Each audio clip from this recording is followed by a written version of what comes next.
Shalom Uvracha. Là, nous sommes en direct avec l'aide de Hachem. Et je vois qu'il y a déjà 33 personnes avant de commencer le cours. Le sujet est très important. C'est un direct, hein, c'est pas un direct enregistré. Donc j'ai pris le temps. Il nous faut prendre toujours le temps pour diffuser la Torah. Le cours de ce soir avec l'aide de Hachem, chers amis, merci d'être là. Merci de partager avec les amis, avec la famille pour écouter ce cours. Ce cours est très intéressant. Bien sûr, je ne vais pas le finir en une fois, car c'est très difficile. Je pourrais faire peut-être une dizaine de cours, très courts, mais celui-ci va être long. Alors restez avec moi, j'ai le temps, avec l'aide de Akadosh Baruch. Tout d'abord, Shalom Uvracha, la paix. La paix, c'est très important, le Shalom. Comme il a dit Hillel, le sage Hillel a dit dans les maximes de nos pères, Hevi mitalmidav shel Aaron. Il faut que tu sois un exemple parmi les élèves du grand monument Aaron à Cohen. Aaron, c'est le Shalom. Ohev Shalom, celui qui aime la paix. Verodev Shalom, celui qui court pour faire la paix. Ohev et Abiriot, celui qui aime les créatures. Omekarevan la Torah, qui les rapproche à la Torah. Le but, que Hillel, le sage Hillel, c'est de rapprocher les gens à la Torah. Il n'est pas dit qu'il faut rapprocher la Torah à ces gens. Non. Il est dit rapprocher avec la foi, avec la gentillesse, avec l'amour, avec l'intelligence, avec l'instruction. Rapprocher les gens à la Torah. La Torah, il ne faut pas qu'elle change. D'un iota. Il faut qu'elle reste intacte. Celle que nous avons reçue au Mont Sinaï par Hachem, Moshe Rabbeinu et les 600 000 personnes qui ont reçu chaque lettre qui fait l'être et fait apparaître sa dimension, sa couleur. Le peuple d'Israël est divisé et subdivisé en 12 fanions, 12 tribus d'Israël. Je voudrais parler de la 11e et la 12e tribu d'Israël, c'est-à-dire Yosef et Binyamin. Je vous expliquerai pourquoi. Vous savez très bien que dans la paracha de Tetzavé, je vais aller très doucement, parce qu'il y a des Bnei Israël, Bnot Israël qui m'écoutent dans mes shiurim, mais il y a aussi les Amim, les Ummim, les nations, qui s'approchent de comprendre la Sainte Écriture, la vraie prophétie de Moshe Rabbeinu. Et il y a de plus en plus, Baruch Hashem, qui se rapprochent au judaïsme. Le judaïsme, c'est pas seulement une religion, non, c'est une méthode, c'est un esprit très profond. Et cet esprit, il doit être dispatché comme le soleil parmi toute la terre. Parce que Dieu éclaire toute la terre. La Torah est comparée à ce soleil. Ce soleil éclaire et charge d'énergie, dynamise toute la terre et toutes ses créatures. Aujourd'hui, je voudrais parler de ce que la Haftara, nous allons lire aujourd'hui, Shabbat. Là, je suis jeudi soir, je suis avec vous. C'est pas un live enregistré, non, c'est un direct. Et il sera diffusé sur YouTube, pour ceux qui sont sur YouTube, et bien avec l'aide de Hachem tout à l'heure. Peut-être, je ne sais pas quand je vais terminer. Mais je suis allé pour un long cours, avec beaucoup d'instructions, beaucoup de remèdes médicinaux, et beaucoup d'espoir, car nous approchons au début des 40 jours de miséricorde. Le Rosh Chodesh Elul, c'est-à-dire Shabbat, Rosh Chodesh, le début du mois de Elul. Elul, c'est l'amour. Ani le dodi vedodili. Moi pour mon bien-aimé et mon bien-aimé pour moi. Je citerai le signe zodiacal de Vierge, parce que je souhaiterais, en tous les cas, par ce cours, essayer d'obtenir, j'allais dire, une guérison par les pierres précieuses, l'onyx, qui en hébreu s'appelle le shoham, et le jaspe. Le jaspe, c'est une pierre très importante. Pourquoi je vous parle de ça? Pourquoi je ne parle pas des autres pierres précieuses? Juste faire un rappel pour tous ceux et celles qui ne sont pas en courant et ne sont pas branchés avec la section de Tetzavé, où lorsque Moshe Rabbeinu reçoit de la parole de Dieu de créer ce qu'on appelle le pectoral, le Hoshen Amishpat. Hoshen Amishpat, c'est le pectoral que portait Aaron à Cohen. Un homme qui a aimé son frère, qui a accepté que son frère Moïse soit le législateur, soit le commandant, le contrôleur. Et Aaron a accepté d'être l'intermédiaire, le traducteur. C'est très difficile. Que quelqu'un te contrôle. Accepter que quelqu'un te contrôle et que tu sois son traducteur, c'est très difficile. Mais tous les deux ont créé deux pierres précieuses tellement extraordinaires.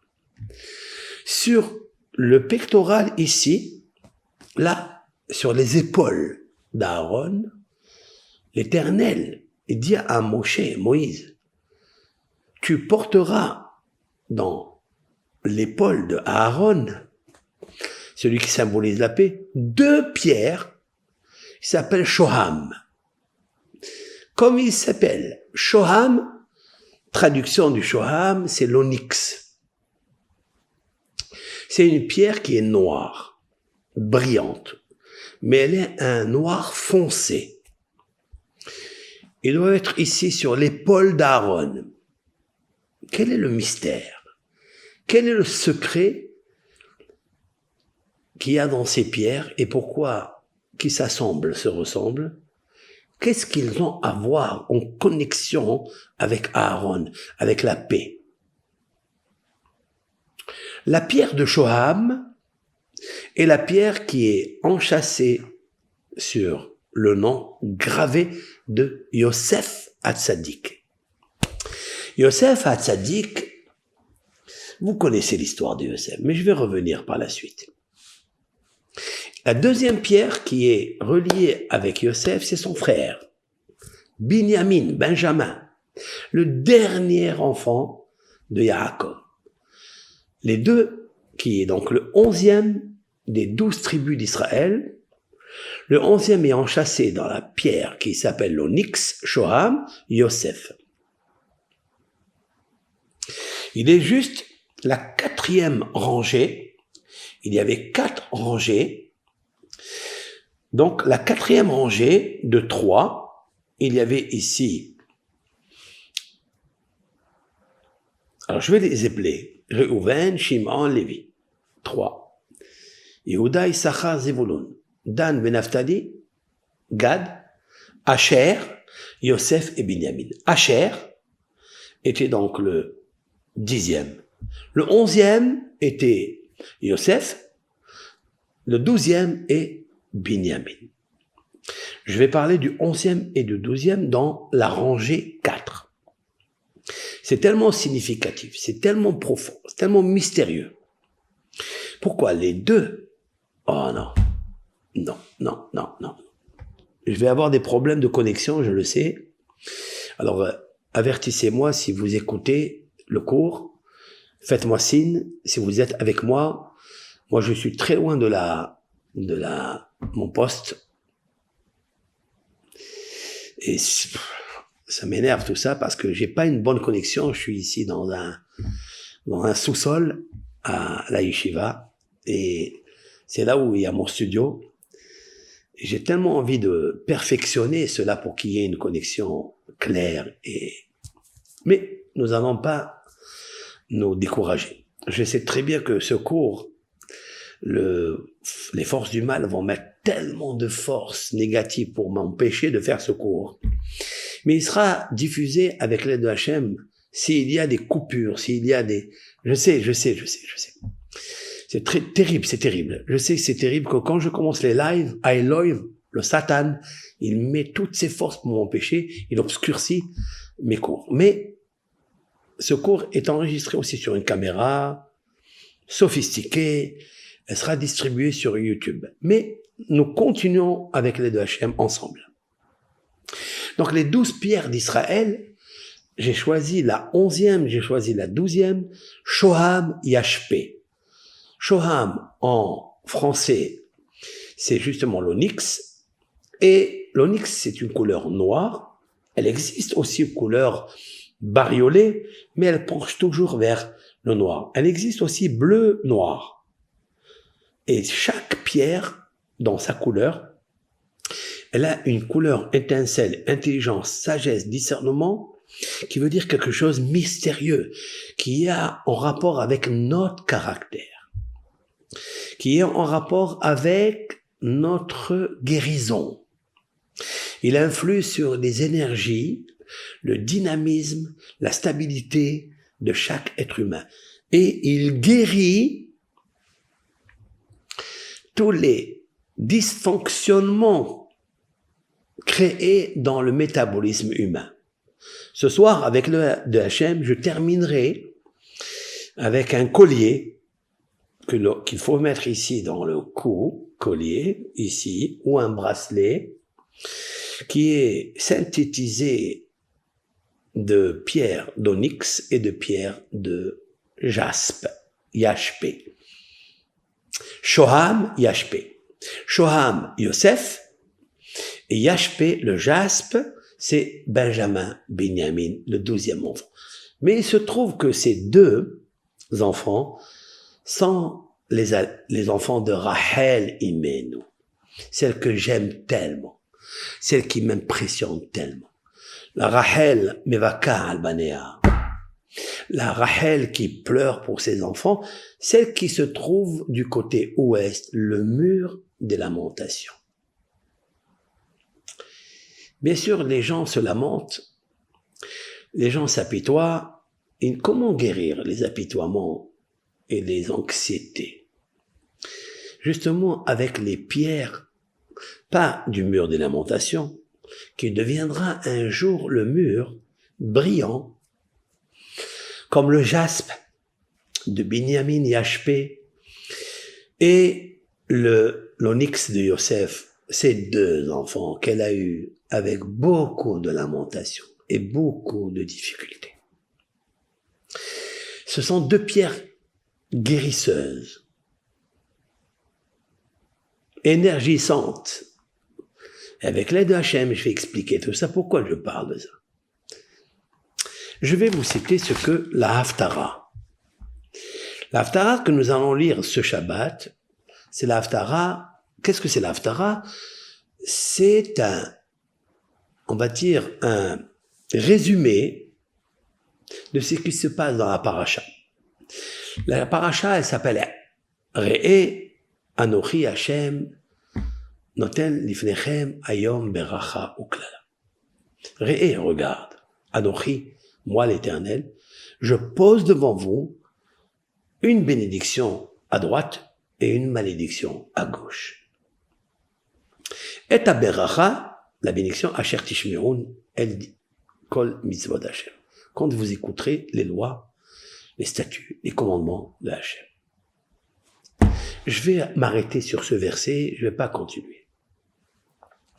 Nous avons parlé dans le cours de Re'e, puisqu'elle parle aussi des animaux purs et impurs, domestiques et non domestiques, volatiles, etc. Nous avons parlé de l'autruche.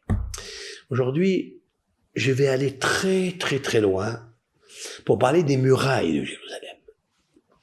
Je vais vous dire pourquoi. Dans le traité talmudique, Baba Batra, page 75a, elle nous dit quelque chose de fabuleux. Il va y avoir une lumière que l'Éternel va faire briller sur Jérusalem, tellement grandiose, qui fait 7 fois la lumière que nous possédons aujourd'hui via le soleil.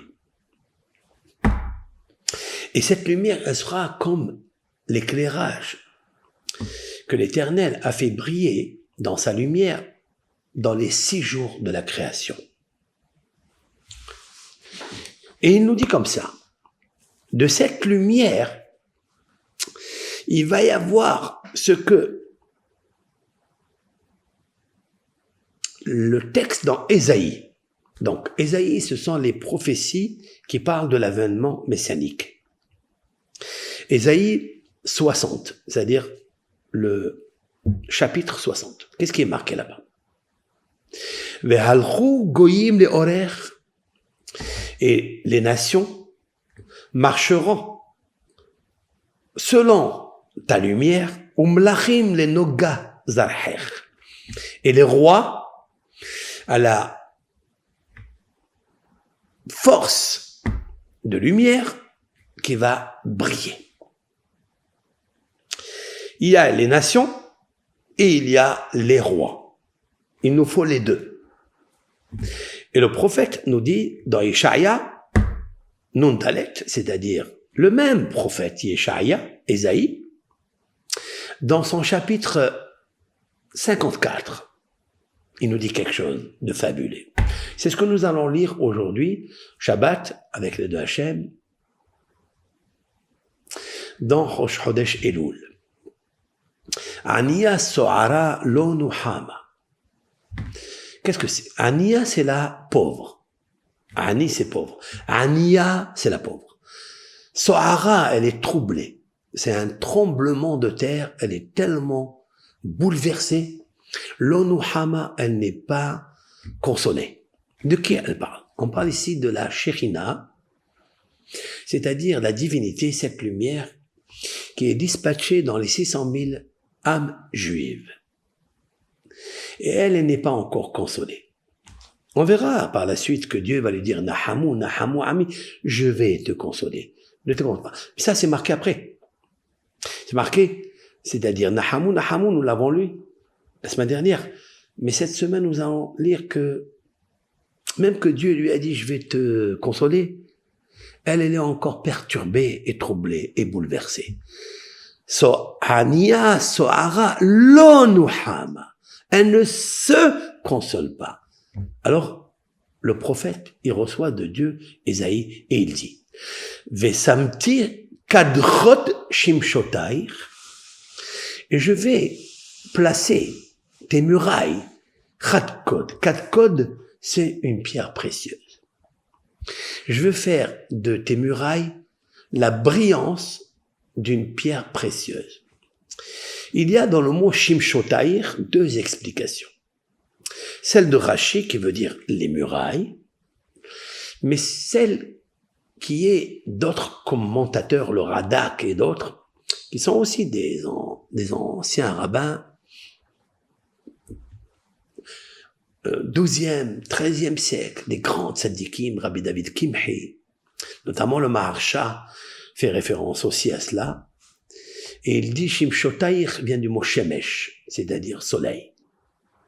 Je ferai briller Jérusalem comme le soleil par des pierres précieuses. Qu'est-ce que ça veut dire? Amar Rav Shmuel bar Nahmani. Écoutez cela. Qu'est-ce que c'est que le mot Kadchod? Ça s'écrit 2 fois le mot Kavdalet, Kavdalet, c'est-à-dire 24 et 24. C'est quoi ce 24 là?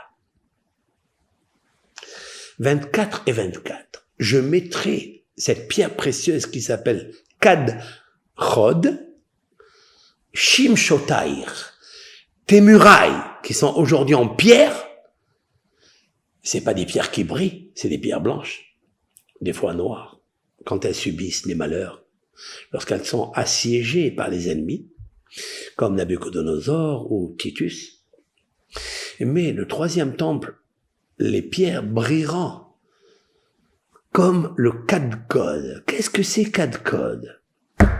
Amar Rav Shmuel bar Nahmi, sage du Talmud. Peligeba malaché tre brikia. Il y a deux anges qui discutent dans le ciel. Très, très étonnant. C'est curieux. C'est même fascinant que deux anges essayent d'interpréter qu'est-ce que le prophète, jadis, Shaya, a dit. De quoi s'agit-il? Quel est le secret qui est caché? Quel est le mystère qui est caché dans le mot Kadkod? Chavdalet, 24. Dans sa valeur numérique, 48. J'arrive et je viendrai. Cette pierre précieuse sera comme le soleil. Ok? Ces murailles de Jérusalem seront brillantes comme ces deux pierres précieuses. C'est quoi?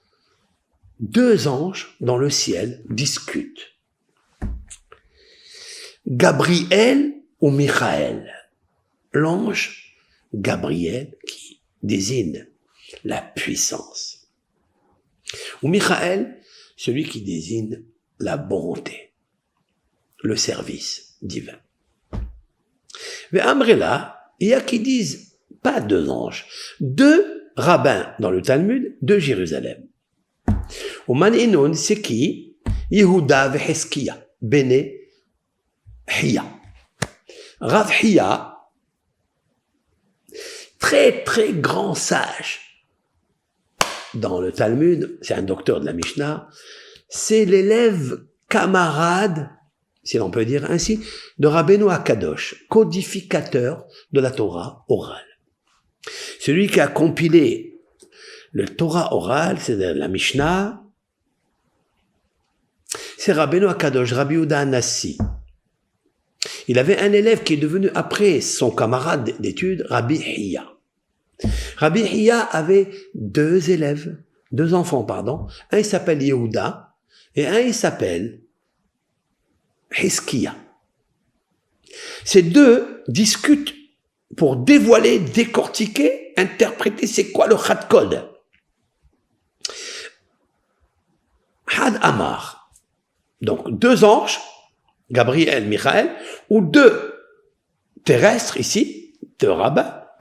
Had Amar, un il dit Shoham, l'onyx. Had Amar Yashpe. Et un il dit le jaspe, ou l'opale. Il y a qui interprète Yashpe, l'opale, opale, c'est une pierre précieuse. Et il y a qui explique c'est le jaspe. Alors, c'est qui la halakha? C'est marqué ici Chadkod au singulier. C'est un. Et toi, tu dis celui ou celui-là. Le prophète ne peut pas se tromper. C'est l'un ou l'autre. Amar Kadosh Baruch Hu. Il a dit, puisque vous interprétez l'onyx ou le jaspe, alors moi je dis Kaden les Kaden. C'est-à-dire les deux. Les murailles de Jérusalem vont être une lumière tellement puissante, comme la lumière du jaspe et comme la lumière du Kadkod, c'est-à-dire de l'onyx. En tous les cas, ce mur sera une brillance comme le fanion, le drapeau de la couleur de Yosef et de Binyamin, les deux enfants de Rachel. C'est très intéressant ce Talmud-là. Maintenant, avant de comprendre ça, il faut me croire dans autre chose. C'est marqué dans la Gemara. Par la suite, Yeshaya Nunhet, c'est-à-dire 58, j'ai rappelé Ésaïe 60, que les nations vont aller à la lumière. Quelle lumière? J'ai rappelé Ésaïe 54, c'est la lumière du jaspe, la lumière de l'onyx.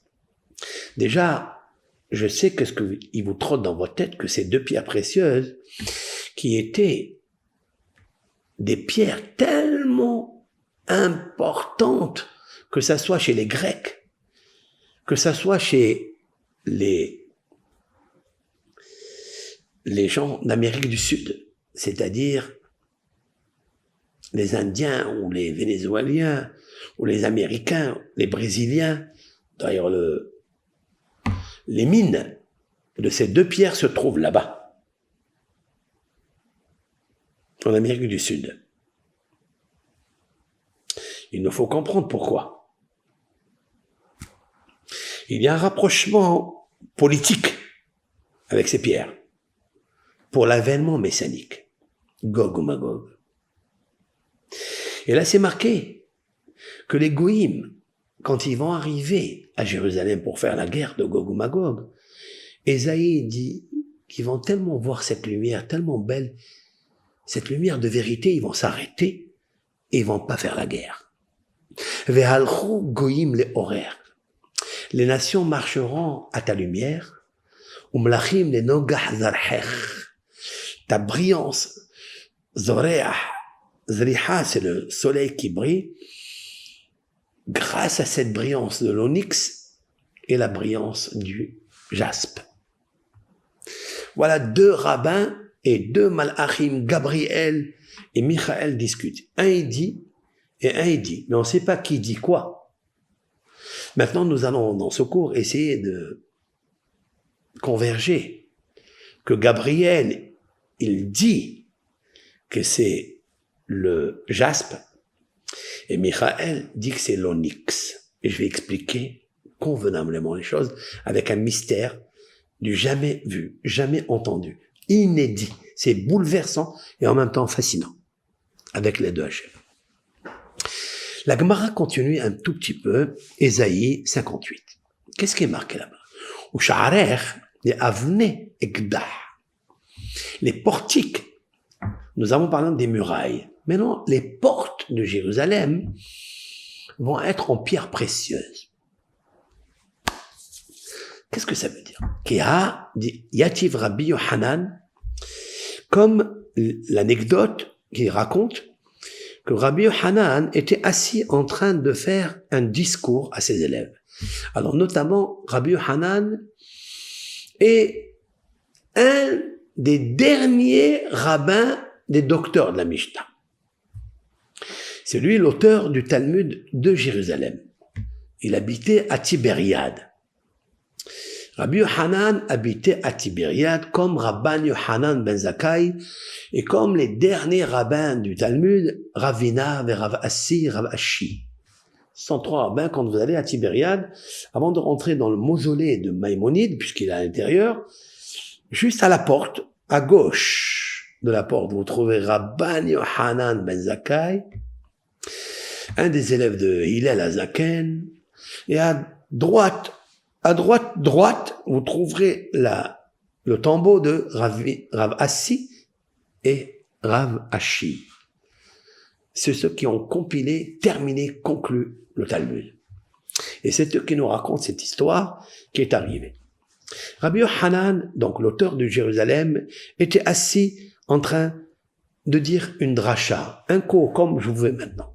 Atid Akadosh Baruch Hu, l'Éternel, dans l'avènement messianique à Jérusalem, les Havi Avanim Tovot ou Margaliot, il va apporter par des anges des pierres précieuses, Shehem Shloshim al Shloshim, qui font 30 coudées sur 30 coudées. Des pierres précieuses, 30 coudées sur 30 coudées. Vehokek Bahen, il va graver à l'intérieur un ser 10 coudées de large et 20 coudées de hauteur. Donc nous avons une masse de 30 coudées de pierres précieuses. Nous pouvons graver à l'intérieur, puisqu'elle fait 30 sur 30, on pouvait graver dans la largeur 10 coudées et de la hauteur 20 coudées. Quel symbole ici, hein? Quelle profondeur. Maintenant, lorsque Rabbi Yohanan était en train de leur dire une chose pareille, Rabbi Yohanan, est-ce qu'il est en train de rêver? Est-ce qu'il est en train de dire quelque chose qui est illogique? Comment un homme tellement précieux, tellement grandiose, il sort de sa bouche, oui, il va y avoir, à l'avènement messianique, des pierres précieuses de 30 coudées sur 30. L'Éternel, il va graver 10 coudées de large et 20 coudées de hauteur. L'igleg alav ototalmid. Il y avait un élève parmi le groupe, il a commencé comme on peut faire maintenant dans notre cœur. Tous ceux qui m'écoutent peuvent dire, il a commencé à se railler de lui. L'igleg. Tel élève a commencé à se railler. Pourquoi? Il lui dit, Rav, il dit maintenant, trouve-moi un œuf en diamant. Pour trouver 2 carats, 3 carats, 5 carats, 6 carats, c'est très difficile. Trouve-moi une pierre précieuse qui fait 5 carats. Celui-là, c'est un œuf qui est d'un petit oiseau, mais qui est assez gros. Je vais aller plus loin. Est-ce qu'on peut trouver un diamant comme l'œuf de l'autruche? Il n'y en a pas. Tu me dis maintenant, Rabbi Hanan Kolehaï Mashkehinan, on va trouver des pierres précieuses. 30 coudées sur 30 coudées. Très bien. Et le Rav lui a dit, tu ne crois pas? Il lui a dit, mais c'est impossible. Puisque les scientifiques n'ont pas encore posté sur Facebook, je vends une pierre précieuse comme l'œuf de l'autruche. Ça n'existe pas. Tu me parles, toi, de 30 mètres sur 30 mètres? C'est que c'est bizarre. Les Yamim, dans certains jours, qu'est-ce qu'il a fait cet élève-là qui s'est raillé de Rav, des paroles du Rav, il a pris le bateau,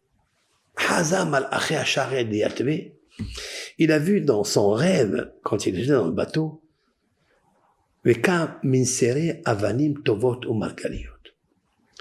il a vu dans son rêve des anges en train de tailler dans une mine des pierres précieuses qui faisaient la dimension de 30 coudées sur 30 coudées. Ils ont gravé à l'intérieur 10 coudées sur 20 coudées. Amar Léo, il leur a demandé, Hané Neman, pour qui cette fabrication? Elle va servir pourquoi? Amroulé, ils lui ont dit à cet homme,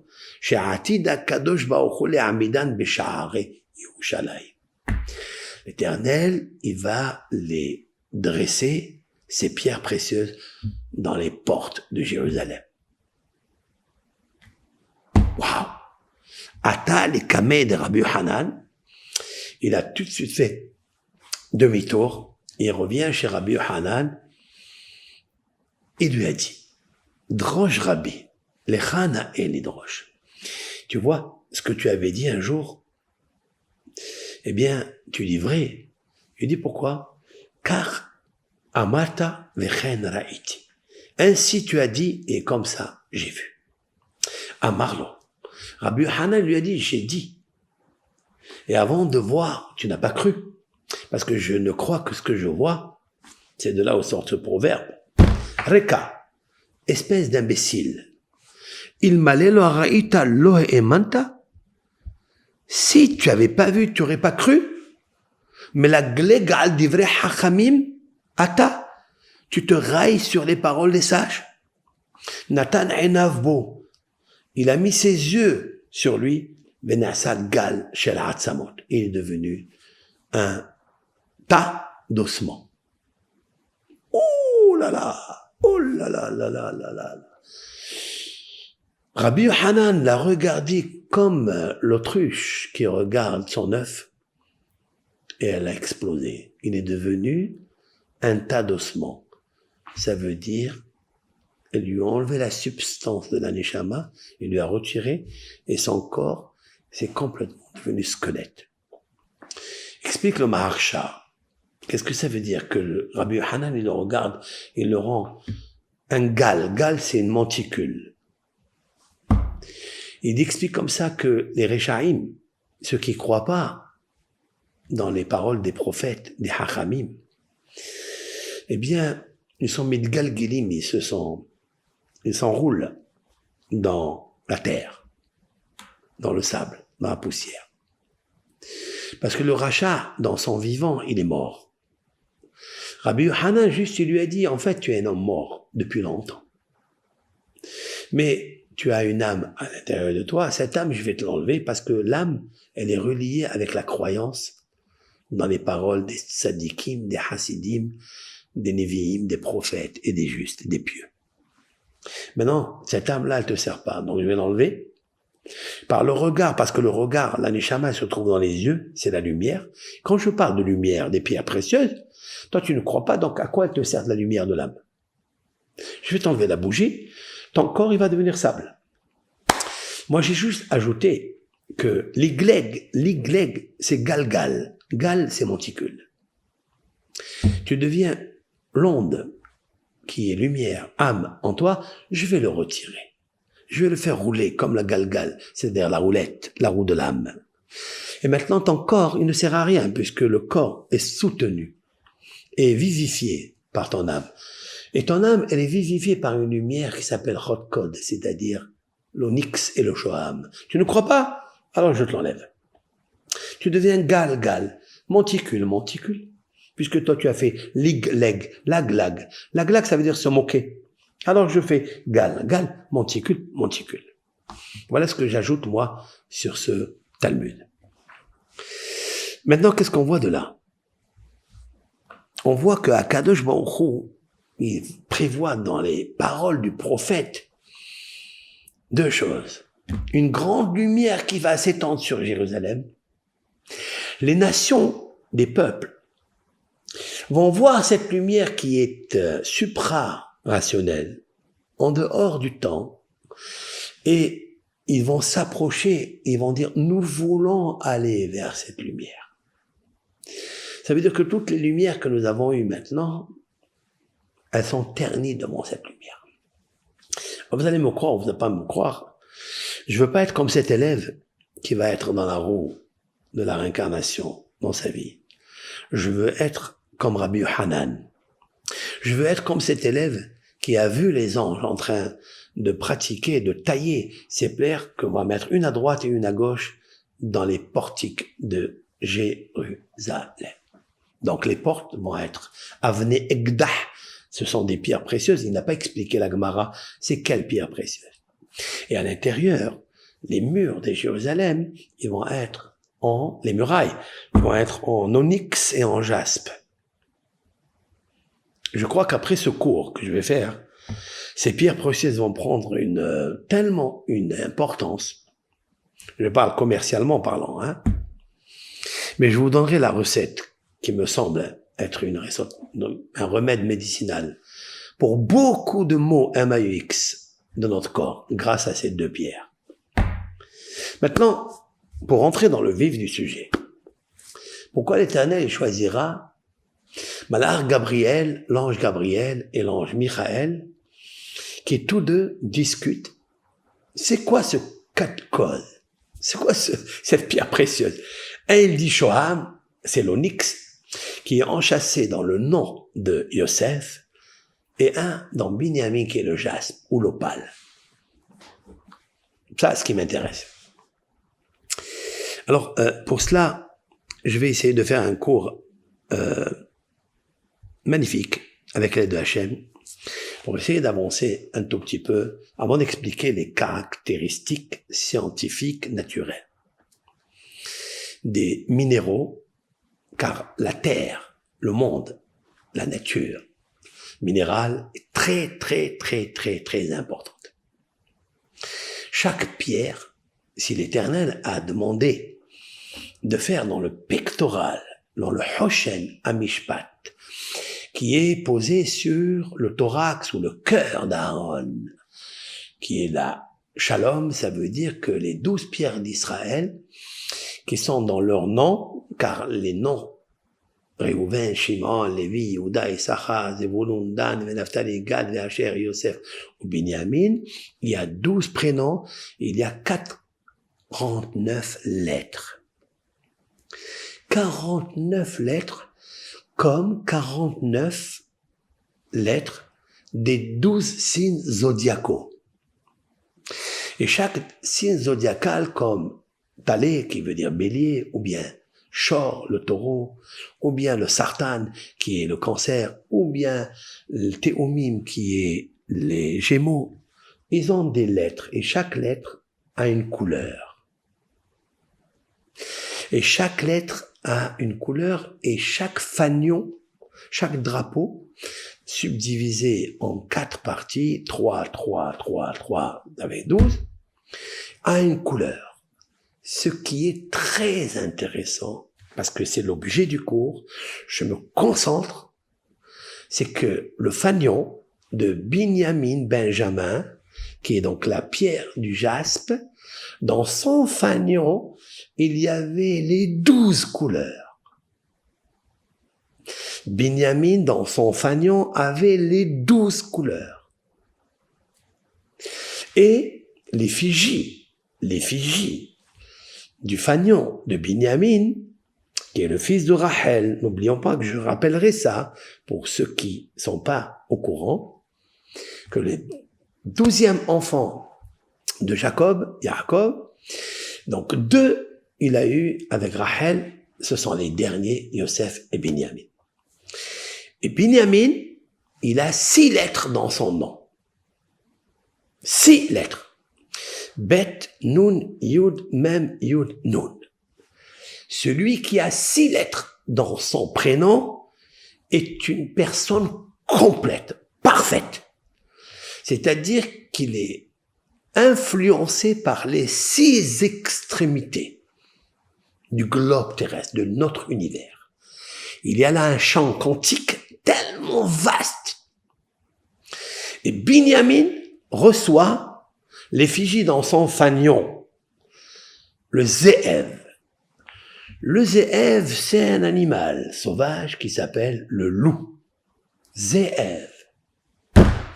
L'Éternel, il dit dans le fanion de Binyamin, tu postes l'effigie, la forme de cet animal, Ze'ev, le loup. C'est pourquoi il est marqué dans la Torah, Binyamin Ze'ev Itraf. Binyamin, il est comparé au loup, il traffe. C'est quoi il traffe? Ça veut dire il déchiquette. C'est un prédateur qui prend sa proie et la déchiquette. Très important. Et ça, c'est le fanion avec l'effigie du Ze'ev, le loup. Je me suis posé la question. Pourquoi le loup? Et pourquoi le loup, il s'appelle Ze'ev? Comment ça s'écrit Ze'ev? Ze'ev, ça s'écrit comme ça. J'ai beaucoup de feuilles à vous montrer aujourd'hui. Je pense que j'ai 1000 feuilles à vous faire manger aujourd'hui. C'est que le Ze'ev, ça s'écrit comme ça. Je vais vous marquer.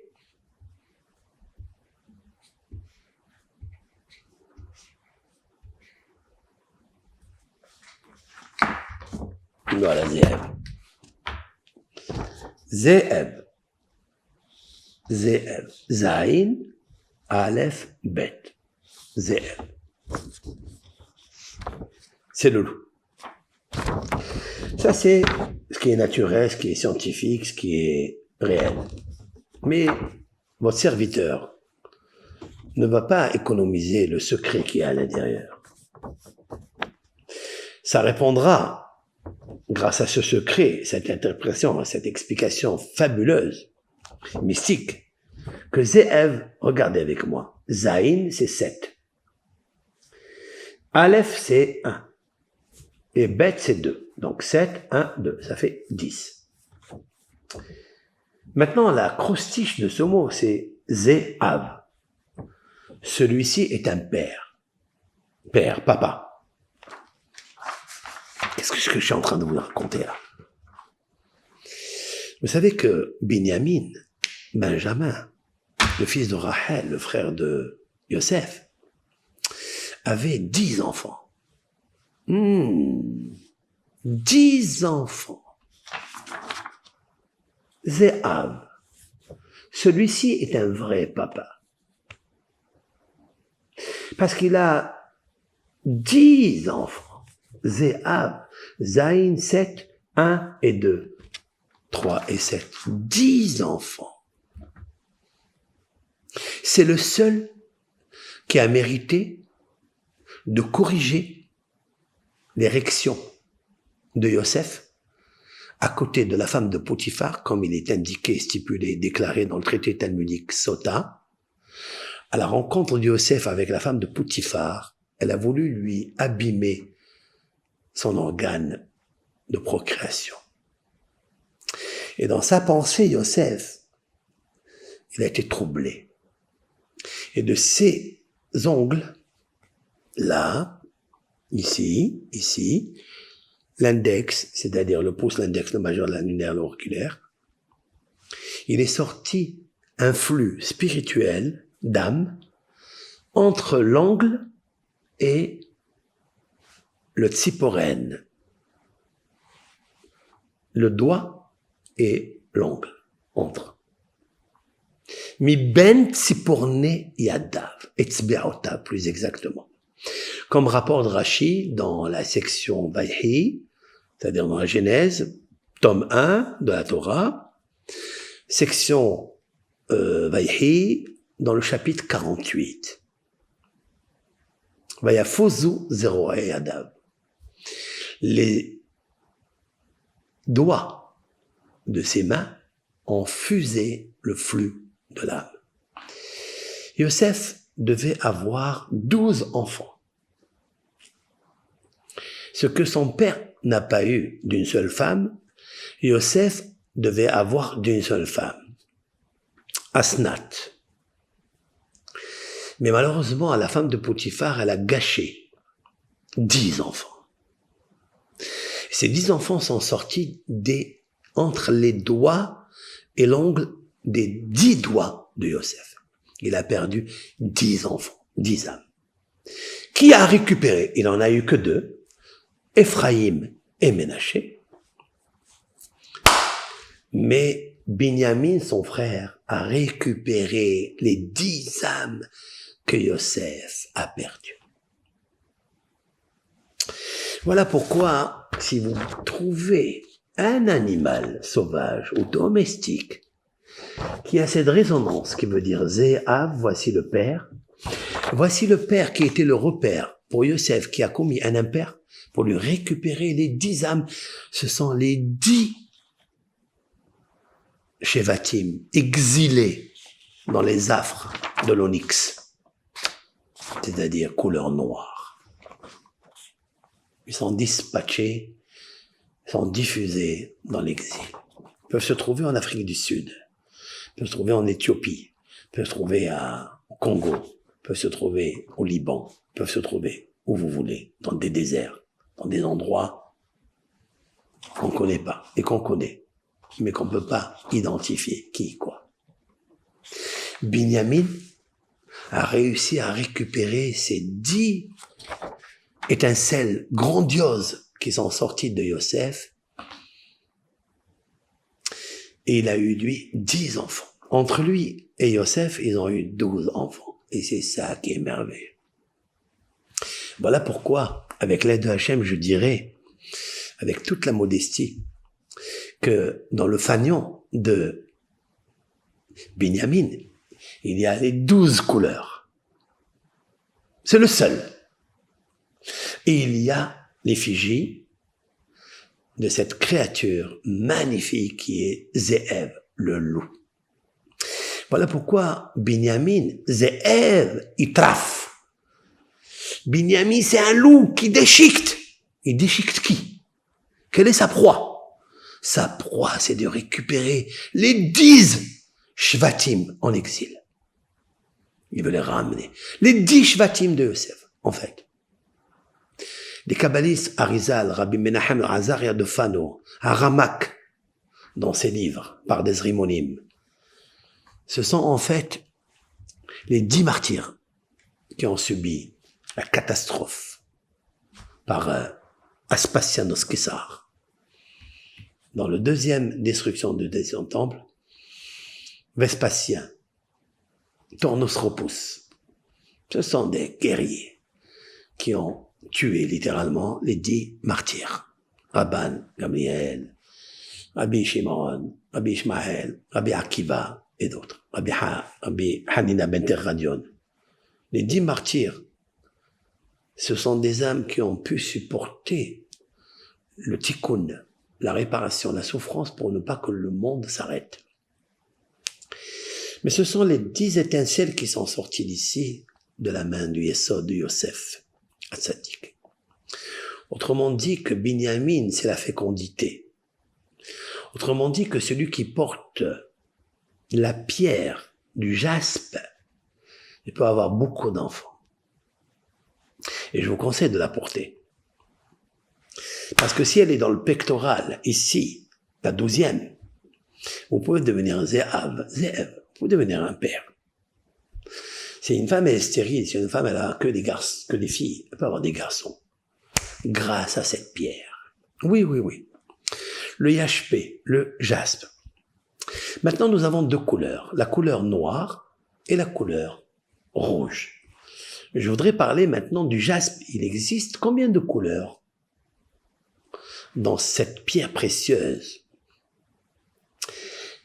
Cette créature animée, vivante, cette étincelle qu'il y a dedans, cette brillance qu'il y a dans la pierre, d'où elle vient? Je voudrais vous dire que la seule pierre où il y a 10 sortes, avec 10 couleurs, c'est le jaspe, c'est Binyamin. C'est très étonnant que quand vous regardez toutes les civilisations de l'époque, les Grecs, les Latinos, les Espagnols, les Romains de l'époque, ils adoraient ces pierres. Mais où ils ont vu ça? Ils ont vu ça dans les trésors du roi Salomon. Les trésors du roi Salomon, il y avait des livres là-bas que le roi Salomon a écrits, et parmi eux, il a décrypté chaque pierre du pectoral en lui donnant le caractéristique sacré, les vertus qui vont avec le corps médicinal. C'est incroyable. C'est incroyable. Et ils ont tout fiché, tout volé, tout volé, pour essayer de profiter des énergies positives, des énergies calmes et des énergies dynamisées, des pierres précieuses. Mais où se trouve tout ça?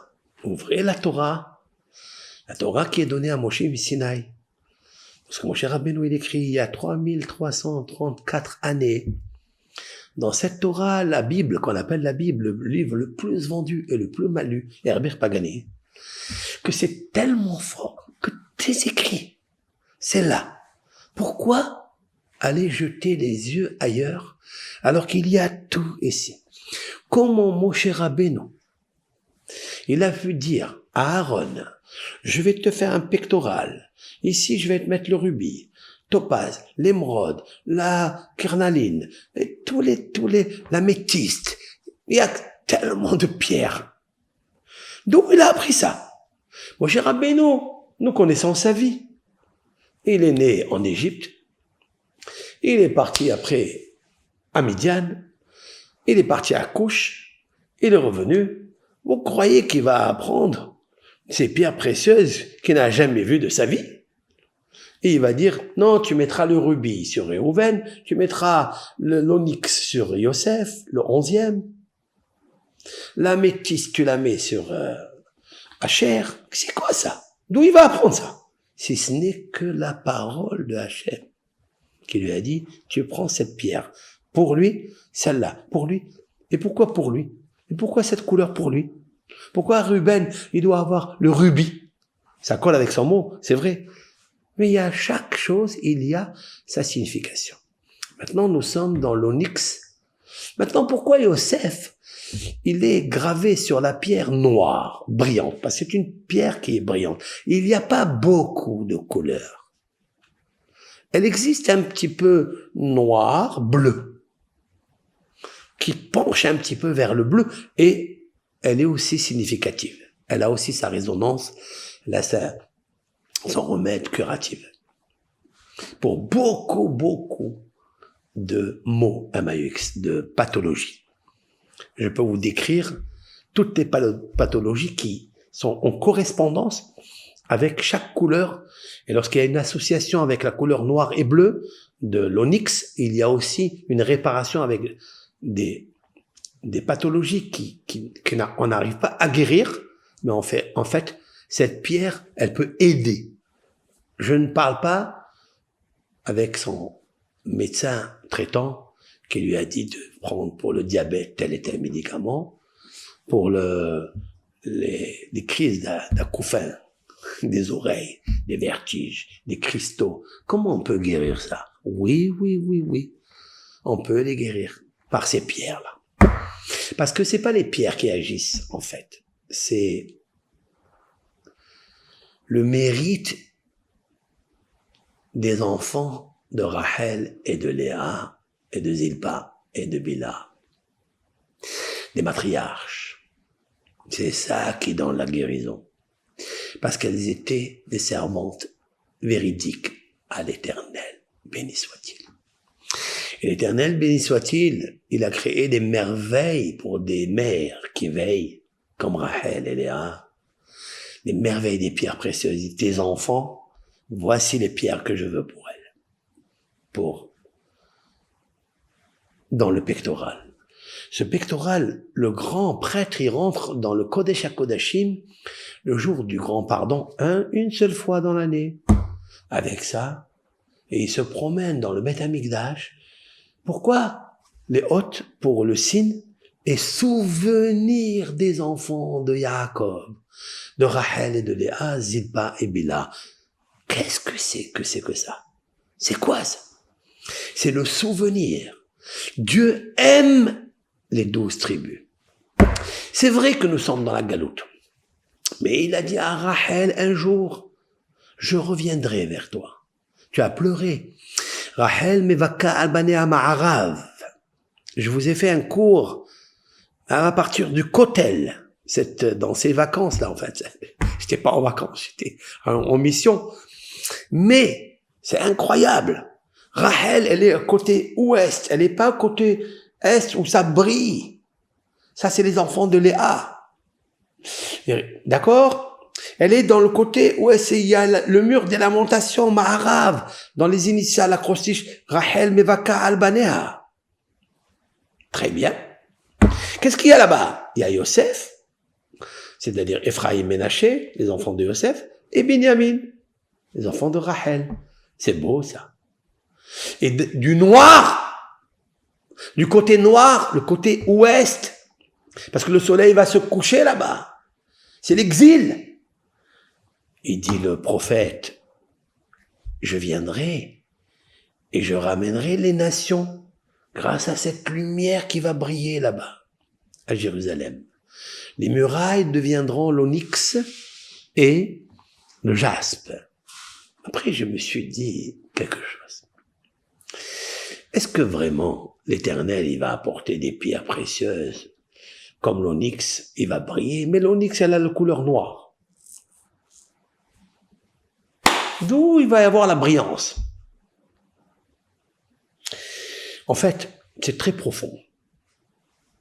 Le Shoham, je vais vous marquer ce que c'est Shoham. Voilà Shoham. Shoham, voilà. Vous voyez? Shin et Mem. Shoham. Qu'est-ce que c'est Shoham? Et maintenant, je vais vous montrer quelque chose avant d'approfondir. Vous voyez ça? Ça, qu'est-ce que j'ai marqué ici? C'est bien de suivre ce cours. Il est très profond, mais très intéressant. On peut bénéficier de beaucoup d'instructions et méditation, aspiration pour changer notre paradigme, c'est-à-dire notre subconscient. Écoutez ça. J'ai écrit ici le mot Mahshava. Mahshava, la pensée, que personne ne peut connaître la pensée de l'autre. Il n'y a que Dieu qui connaît. Pourquoi s'appelle-t-elle Mahshava? Mahshava. 5 lettres, même Het, Shin, Bet, He. Qu'est-ce que c'est Mahshava? Il y a une personne qui m'a appelé tout à l'heure, m'a dit, je suis très troublé. J'ai des turbulences dans ma tête. Mes oreilles, ils bourdonnent toute la journée. Ils écoutent ça, ils écoutent ça, ils écoutent ça. Grave. Vous n'avez pas un petit ségoula, petit télim? J'ai dit non. J'ai pas de télim, j'ai pas de ségoula. Comment réguler ça? Avec ce que je vais vous dire maintenant. Ceux et celles qui m'écoutent, qui m'ont demandé des questions, voici la réponse.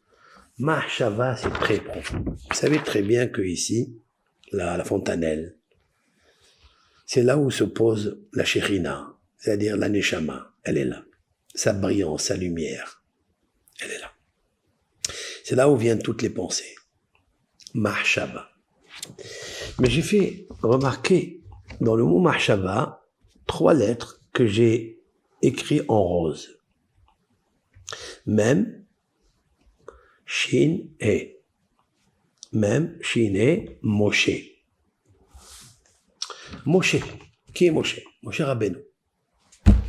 Moshe Rabbeinu, c'est celui qui, en fait, avait la mahshava, la pensée pure, à 100% avec Dieu. Sa neshama était connectée avec Dieu. Moshe Rabbeinu n'est jamais tombé malade. Jamais. Au contraire, la Torah témoigne à 120 ans, il n'a pas perdu sa lucidité, il n'a pas eu des rides, il n'avait pas besoin de tous les produits Botox pour embellir son visage. Ni des crèmes, les pommades de ça et de ça pour embellir son visage. Moshe Rabbeinu lo naslehu velo chahata'enu. Son œil brillait. Comment il s'appelle? Il s'appelle Moshe. Voilà que Moshe, c'est l'anagramme du mot Shoham. Vous voyez? Shoham. Shin et Mem. Le Shoham, c'est une pierre précieuse, c'est-à-dire l'onyx, elle est noire. C'est vrai. Parce que la pensée de l'homme, elle est noire. On ne peut pas entrer dans le cerveau de l'homme et décrire la lumière qui est à l'intérieur. Chez nous, elle est isolée, elle est séparée. On ne peut pas savoir la lumière qui est à l'intérieur. C'est l'onyx, elle est noire. Mais du noir, il sort le rouge, la lumière de Binyamin. Ces 2 frères sont collés l'un à l'autre, le 11e et le 12e. L'onyx, c'est le shahor. C'est l'exil. Le réparteur de l'exil, c'est la lumière qui sort de l'exil. Lorsqu'une personne, elle a le noir, le brouillard, le tremblement, le bouleversement dans son crâne, dans son cerveau, il faut savoir qu'il faut réparer ça avec ça. Shoah. Moshe. Quelle est la correspondance qu'il y a entre Moshe, Rabbeinu et Yosef? Le seul qui a pu prendre ses ossements et les faire monter en Israël. C'est Moshe qui s'est occupé de Yosef qui a la pierre du Shoham. C'est drôle, non? C'est pas drôle? C'est pas un hasard? Bizarre? Curieux? C'est strange. Moshe, c'est lui qui dit, moi, je vais pas aller chercher les pierres précieuses en Égypte. J'ai une pierre précieuse qui s'appelle Yosef. Je vais aller la tirer du Nil. Yosef, qui est enchâssé sur Moshe, qui est le Shoham, l'onyx, où il était? Dans le noir, elle était. Yosef est une pierre précieuse noire, onyx, mais brillante. C'est pas un noir qui est mat, qui est terne. Non. C'est un noir d'où jaillit la lumière, la brillance. Vous remarquerez cette pierre, elle est très, très extraordinaire. Et on va dire qu'ils ont pensé que le Shoham, l'onyx, était synonyme de malheur. Beaucoup d'Égyptiens, beaucoup de Grecs ont pensé ça. Mais la Torah vient dire le contraire. Elle n'est pas si noire que ça. Elle est brillante. Elle est magnifique. Elle a même des rainures, elle a des veines qui expliquent des merveilles. C'est cette âme qui est à l'intérieur. Yosef, depuis 17 ans jusqu'à 30 ans, il a passé que des misères, que du noir. Jeté dans les oubliettes, 12 ans. Dans les geôles intellectuelles et matérielles, physiques. Dans les prisons en Égypte. Yosef, il aurait pu perdre la tête. Il aurait pu avoir le bouleversement des neurones. Les lumières ne communiquent pas ensemble. Mais il a reçu la stabilité du cerveau, du mental, très fort. Cette pierre du Shoham amène la stabilité et l'équilibre mental. Très, très important. Et lorsqu'il y a l'équilibre mental, le Shoham dans la Mahshava, là, les 5 sens fonctionnent à merveille. Donc nous pouvons nous aider avec cette pierre précieuse. Et donc, la Mahshava peut récupérer l'équilibre ou le déséquilibre qui se trouve ici dans les oreilles, dans les narines, dans le goût, dans la respiration et dans le toucher. J'explique. Vous avez vu? Ce même mot qui veut dire Mahshava dans le mot Shoham à l'intérieur, qui est l'onyx, qui est aussi Moshe, qui est Yosef, qui n'a jamais perdu, il n'a jamais été déséquilibré par les forces négatives égyptiennes, que ce soit physique, comme la femme de Potiphar, pour lui apporter un appétit sexuel, un désir charnel. C'est une pierre qui régule le plaisir charnel, la vitalité. Elle le régule, ça veut dire qu'il n'est pas un plaisir exagéré, ni trop mou, trop calme, mais mitigé, régulé, équilibré, comme Yosef. Et celui-ci, le Shoham, qui est à l'intérieur, c'est la Mahshava, il amène, regardez ce que je marque ici. Hamesh Ba. 5 en elle. La Mahshava, lorsqu'elle est régulée, elle est stable, elle est vitalisée, elle est vivifiée, elle est énergisante. Il faut savoir que les 5 sens sont équilibrés. Là, Mahshava, vous avez le het, le mem, le shin, le bet et le he. C'est vrai ou pas? Hamesh Ba. Il y a les 5 sens. Hamesh Ba. Les 5 sens sont régulés, sont fonctionnels grâce à elle, à la pensée. Hamesh Ba. Hamesh, c'est-à-dire le regard, l'écoute, l'ouïe, l'odorat, le goût et le toucher. Ils sont équilibrés grâce à cette pierre. Qu'est-ce que je vais apporter de là?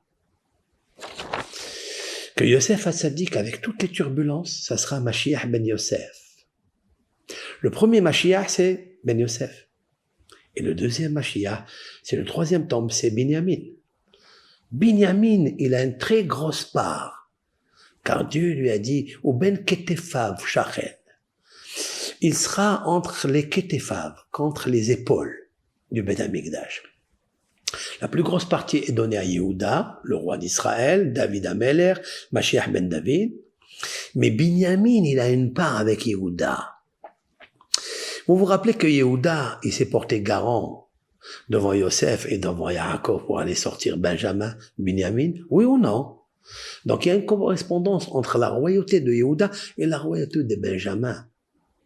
Car Benjamin ramènera les 12 Shevatim aux 12 couleurs par les 10 enfants qu'il a perdus, des étincelles du noir qui est sorti entre les ongles et les doigts de Yosef. Les 12 Shevatim qui sont en exil et dispersés. Donc il va les ramener au Bercail, 3e temple. Voilà pourquoi le prophète Ésaïe dit « Vesamti katkod shimshotaïr » il y aura un soleil dans les murailles de Jérusalem. Ce sont les 2 pierres qui sont le 11e, 12e. Qui dit ça? Gabriel et Michaël. Waouh, écoutez ça. Je vais vous dire quelque chose. Ce cours-là, je l'ai écrit il y a très très longtemps dans mon livre qui s'appelle Lehem min hashamayim, c'est-à-dire le pain du ciel, la manne. Lehem min hashamayim, c'est un texte dans Parashat Beshalach, dans l'Exode, deuxième livre de la Torah, où Dieu il dit maintenant je vais faire pleuvoir sur vous une manne du ciel, un pain du ciel. Lehem min hashamayim, le pain du ciel. Regardez, lehem min. Vous voyez, le mot lehem min, c'est l'anagramme du mot le Menahem. C'est mon nom, mon prénom, Menahem. Et sur ça, j'ai écrit un livre qui parle des secrets, justement, aussi de ça. J'ai apporté, justement, tout ce cours-là que j'ai écrit en hébreu. Maintenant, je vous le diffuse, je l'interprète, j'essaye d'être le plus clair possible, comme les pierres précieuses. Il faut savoir quelque chose. Que si l'Éternel, il a dit à Moshe Rabbeinu de poser la pierre de Yosef et de Binyamin 11, 12, c'est-à-dire qui termine le 4e rangée, car il y a 3 dans chaque rangée, 3, 4e rangée, c'est la galoute Arevi'it. 4, c'est Revi'it, c'est l'exil dernière. L'exil dernière. Et Dieu, il dit à Isaïe, dis-leur, que les Goïm, ils vont venir dans la 4e exil, que nous sommes, c'est Édom. Édom, nous sommes à Édom, la 4e. Et grâce à Yosef et Binyamin, les enfants de Rachel, parce que Dieu lui avait promis quand elle pleurait, elle refusait de se consoler. Ania so'ara lo nuhama. Ania c'est Rachel, la pauvre, qui pleurait. Elle voulait pas se consoler. Et Dieu lui dit, t'inquiète pas, tes enfants, ils reviendront de l'exil à Jérusalem. C'est qui? C'est la 4e exil. C'est la 4e strophe. C'est le Torah réveillé dans le pectoral du Aaron. Waouh! C'est Binyamin Yosef. C'est qui? C'est tes enfants. Veshavu banim gvulam. Et les enfants reviendront à leur territoire. Et les goïm, halchou le horer. Ils vont aller à ta lumière. Oh, ça veut dire quoi? Les goïm, ils vont être impressionnés maintenant de la lumière du jaspe et la lumière de l'onyx. Qu'est-ce qu'ils en ont à faire, eux? Mais non. Écoutez ça. Un, il dit Michael, il dit une chose, et l'autre, Gabriel, il dit une chose. Avec votre permission, je vais vous dévoiler un secret énorme, mais vraiment énorme, pour expliquer les paroles du Talmud, tellement profond. J'ai essayé de voir les commentateurs. Pourquoi, Michael, qu'est-ce que ça veut dire que les anges, dans le ciel, ils discutent, c'est quelle pierre précieuse? Un, il dit l'onyx, et un, il dit on sait pas qui, quoi. Regardez avec moi. Shoham. À l'intérieur de Shoham, si je fais par l'alphanumérique, regardez, c'est très profond. J'écris ici Shin. Le Shin, Shoham, c'est la racine, donc le Shin. J'ai éplé 2 lettres en plus. Shin. Yud Nun. J'ai ajouté donc en rose, toujours, vert, rose, Shin. Après, il y a le He. Shoham, avec un Aleph. Pardon. Oui. Après, j'ai écrit le même avec un même. Même. Donc, il y a le mot Shoham. C'est l'onyx. Qui sont 3 lettres qui se trouvent dans le mot Mahshava, pensée. Parce qu'il régule la pensée. Cette pierre est une bienfaisance. Elle a une propriété curative de la pensée. Elle fait un hesed. Elle fait du bien avec la pensée. Regardez ce que j'ai fait rentrer ici. Yud, Nun, Aleph, Mem. Voici les lettres que j'ai fait rentrer, oui. Nous allons compter ensemble. Combien font la valeur numérique? Même c'est 40 que j'ai ajouté. Oui. Aleph, 1, ça fait 41. Yud, en haut, voilà, c'est 10. 10 c'est 41, 51. Après, il y a le Noun, c'est 50. Donc 51 et 50, ça fait 101. Ce chiffre, il vous rappelle qui? Il me rappelle Michael. Michael. L'ange Michael. Michael, Kohen Gadol, Salve Apotropos chez l'Israël. Michael est l'ange, archéange, qui est serviteur de Dieu. Il est le grand prêtre. Il est le grand prêtre. Et tuteur d'Israël. Il les protège. Waouh! Il est dans le Shoham. Il est dans la pierre précieuse Shoham. Donc c'est lui qui dit, c'est l'onyx. Parce que l'onyx, ça s'appelle Shoham. À l'intérieur du Shoham, il y a Michael. Donc il dit, c'est lui. Ok. Maintenant, venons, on va voir qu'est-ce que c'est que le jaspe. Le jaspe, en hébreu, s'appelle Yashpé. Maintenant, parlons de Binyamin. Qu'est-ce que ça veut dire Yashpé? Vous savez qu'en latin, en grec, il s'appelle Isapis. Tiens. Et en latin, il s'appelle Jaspidem. C'est des mots, d'où ils les ont sortis, ceux-là? D'où ils ont sorti, qui s'appelle Gispadim, et l'autre il appelle Isapis. C'est quoi ça? Ah, d'où ils l'ont sorti? Ils l'ont sorti de la Torah. Parce que la Torah, elle a dit Yashpé. Qu'est-ce que ça veut dire Yashpé? Si je demande, qu'est-ce que c'est Yashpé? Alors en grec, Yashpé, c'est moucheté, tacheté. Parce que c'est une pierre qui est mouchetée et tachetée des 12 couleurs. Vous comprenez?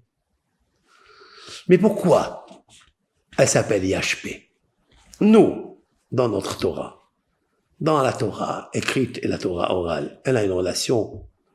Parce que Yashpé, c'est la dichotomie de Yeshpé. Il y a une bouche. Qu'est-ce que ça a à voir avec la pierre? Avec Isapis? Avec Gispidam? Que ça a à voir? La Torah orale nous raconte quelque chose de fabuleux. C'est que Binyamin était au courant de la vente de Yosef.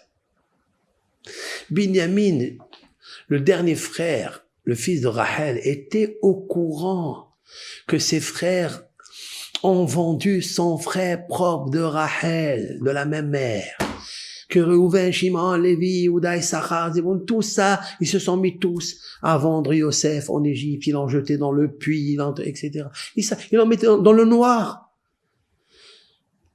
Le jaspe, il connaissait l'onyx du puits dans le noir avec les scorpions et les crabes et les serpents qu'il y avait là-bas. L'onyx, le noir, où il se trouvait dans le noir, Yosef. Il aurait pu le dire à son père. Écoute, papa, tu sais ce qu'ils ont fait, tes enfants, les enfants de Léa, les enfants de Zilpa et de Bila, ils ont vendu mon frère. Et il n'a jamais dit quelque chose. Yeshpé. Il y a la bouche. Il pouvait dire. Il n'a rien dit. Waouh! Isapis. Yeshpé. Ouais. Yeshpé. Il y a la bouche. Il n'a rien dit. Waouh! Maintenant, celui qui est enchâssé de cette pierre, c'est Binyamin. Yeshpé.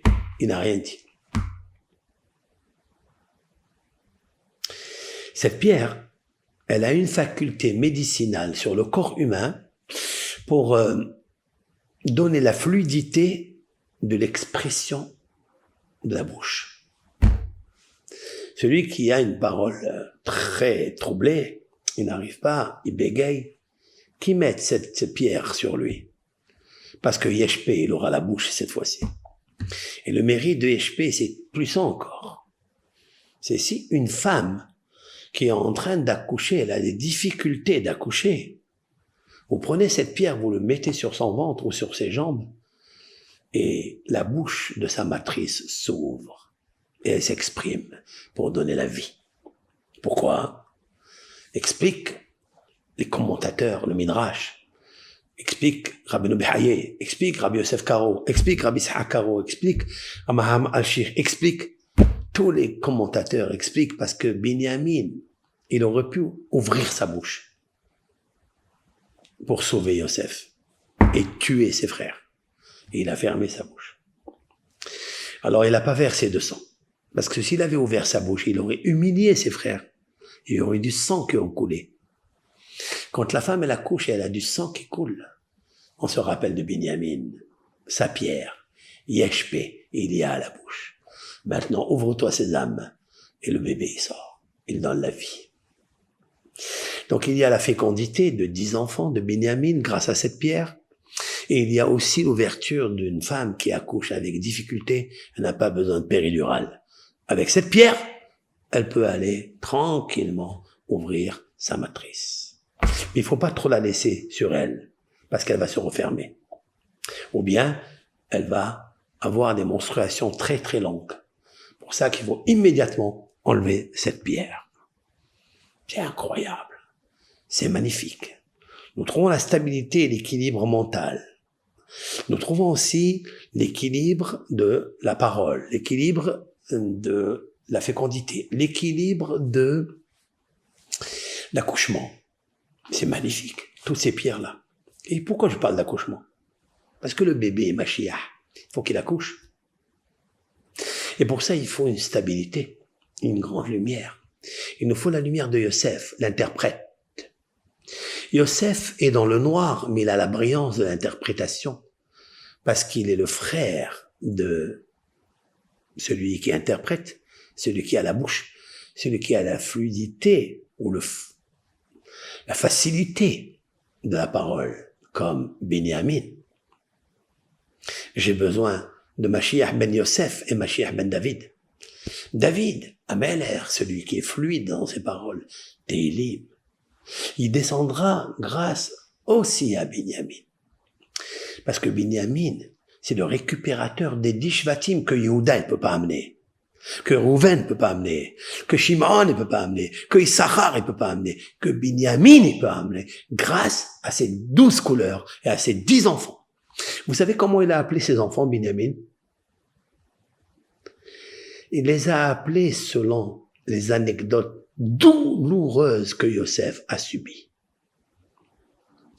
Nous allons traverser 10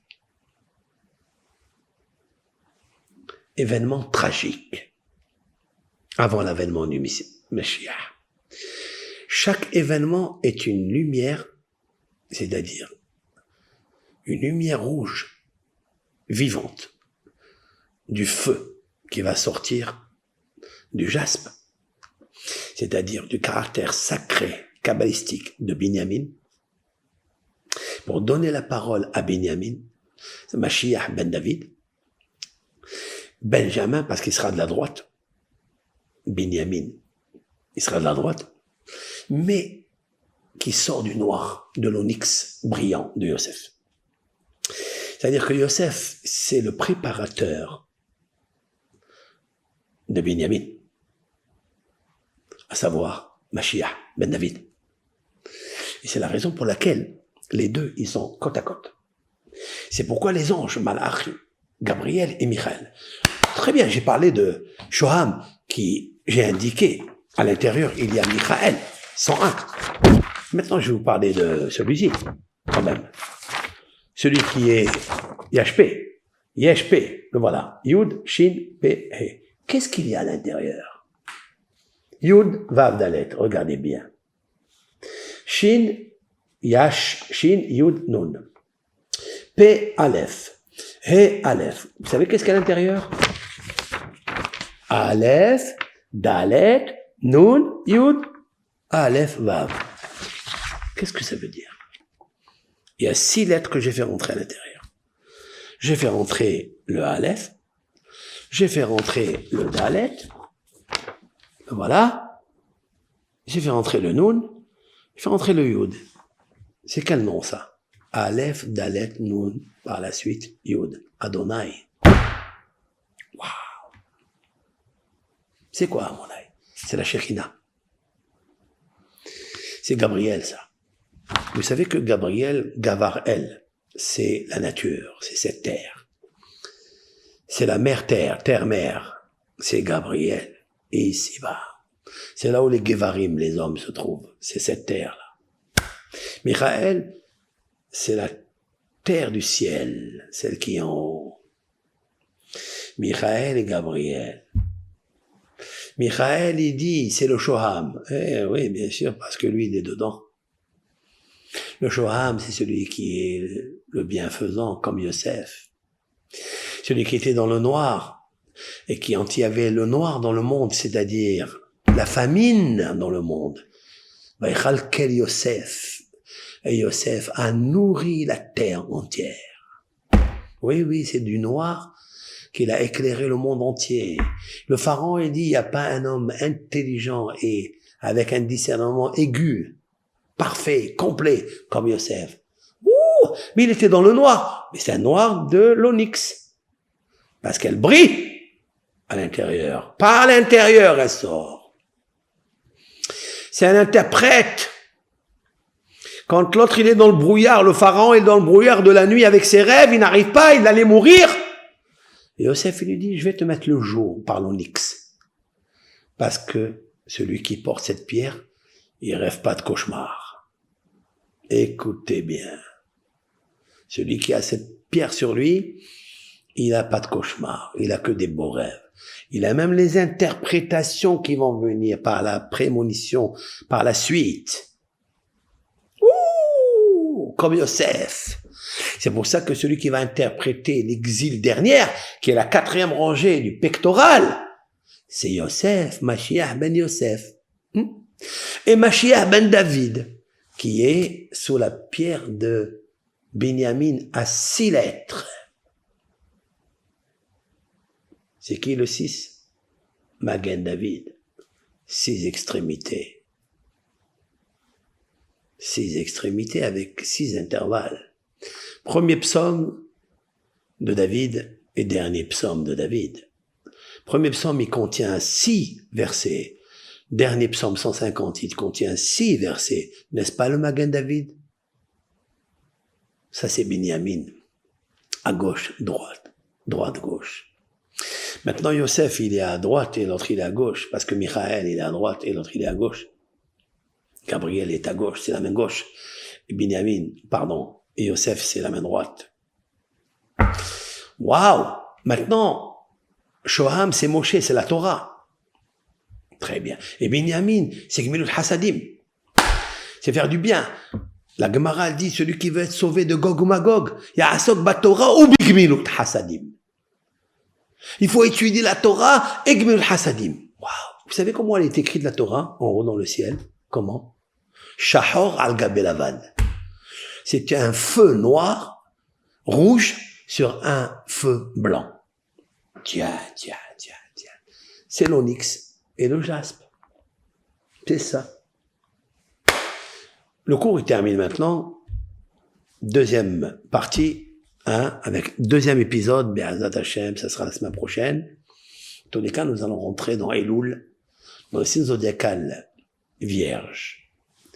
Et maintenant, il nous faut une virginité pour les murailles de Jérusalem et les portes de Jérusalem. Il faut qu'on soit comme le caractère de l'onyx et le caractère de jaspe, Binyamin et Yosef. D'ailleurs, Yosef et Binyamin, c'est Yud et Bet.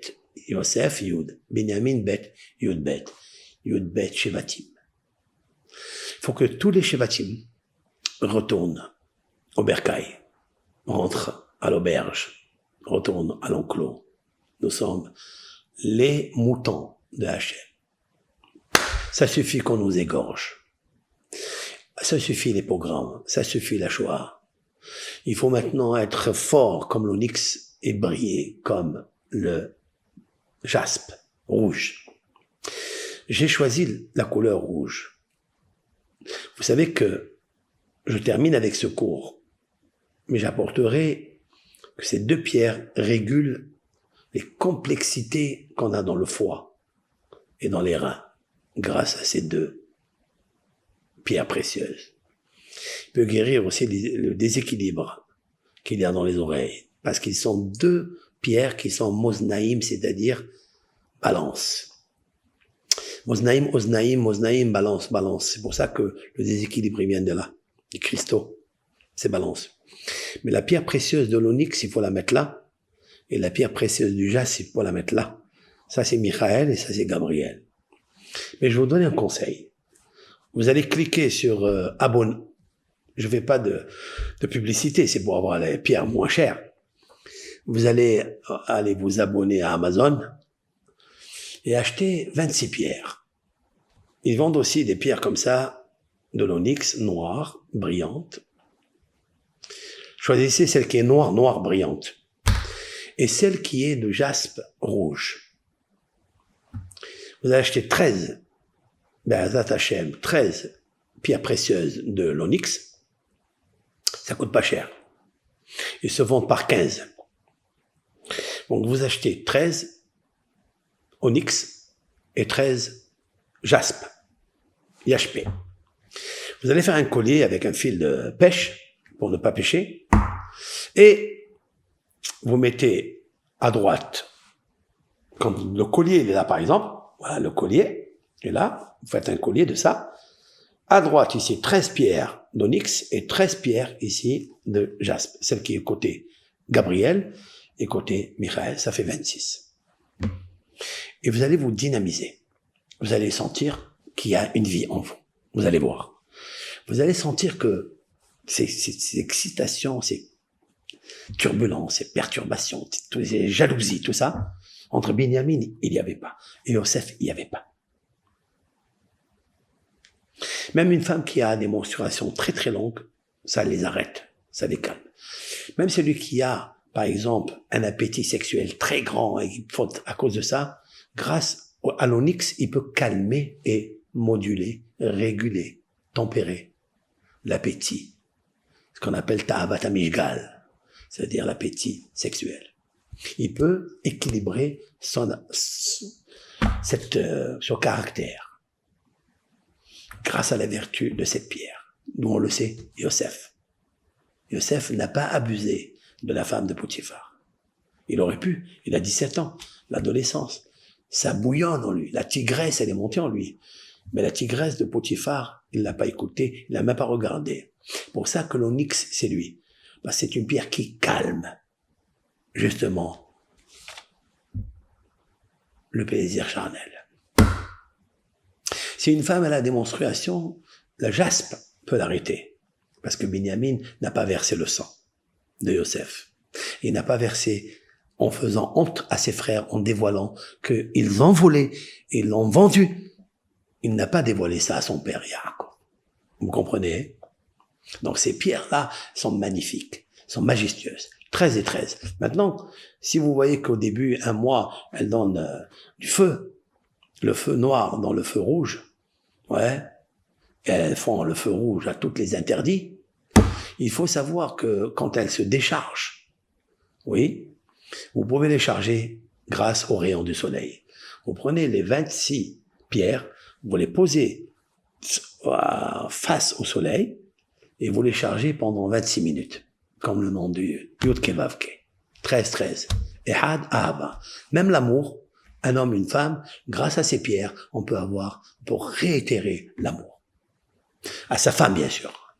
Je parle de sa femme. Très important ça, pour le Shalom Bayit. Parce que Yosef était un homme de paix, et Binyamin était un homme de paix, et Rachel était une femme de paix. Elle aurait pu dire, Yaakov, il m'appartient. Non. Pourquoi je vais le donner à ma sœur? Non. Prends-le. Prends. Elle n'a pas fait honte, sa sœur. Elle n'a pas, littéralement, versé du sang de la honte à sa sœur.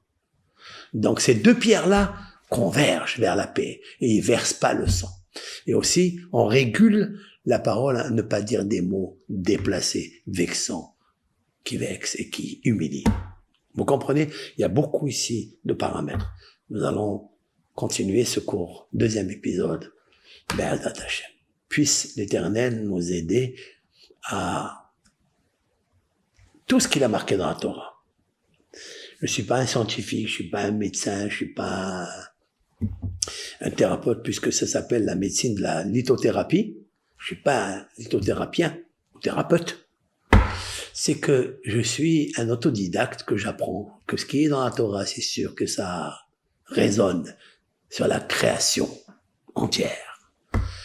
Et donc, dans les chiffres et dans les mots, il y a des merveilles de la Torah. Bravo. Bracha, Ve'atzlacha, Shabbat, Shalom. À tous. Voilà, c'est un live direct, hein. Pas un live enregistré, etc. J'ai réussi, pour la première fois, à faire un petit live, voilà. Kol Tov, Bracha, Ve'atzlacha, en tous les cas, Rosh Chodesh Elul. Saméa, que Hachem, il vous accorde, lui qui accorde à toutes les créatures l'innocence et la blancheur, qui vous accorde toutes les vertus de l'onyx et du jaspe ou de l'opale. Shabbat Shalom et Rosh Chodesh Tov Umevorach. Et bientôt, l'avènement messianique, s'accompliront les versets Ésaïe 60, Ve'alchu goïm neorer, et les nations marcheront selon vos lumières, les lumières des qualités de Binyamin et de Yosef, l'amour, la paix et la générosité. Et aussi s'accomplira, Ve'samti chadkod shimsho ta'ir, les murailles et les portes de Jérusalem deviendront brillants, ils auront des qualités où toutes les nations, ils disent, waouh, on sent que c'est les enfants de Dieu, mais il faut être les enfants de Dieu. Ça suffit l'exil. Ça suffit. Allez, barakat. Que Hachem, il construit le Beth Amikdash 3e et qu'on rentre à Jérusalem, j'ai envie d'habiter là-bas. J'ai envie d'aller voir Mashiach, Tzidkenu, comme vous, comme moi, comme tous les peuples. Bracha v'atzlacha, Shabbat Shalom, Chodesh Tov, Umevorach.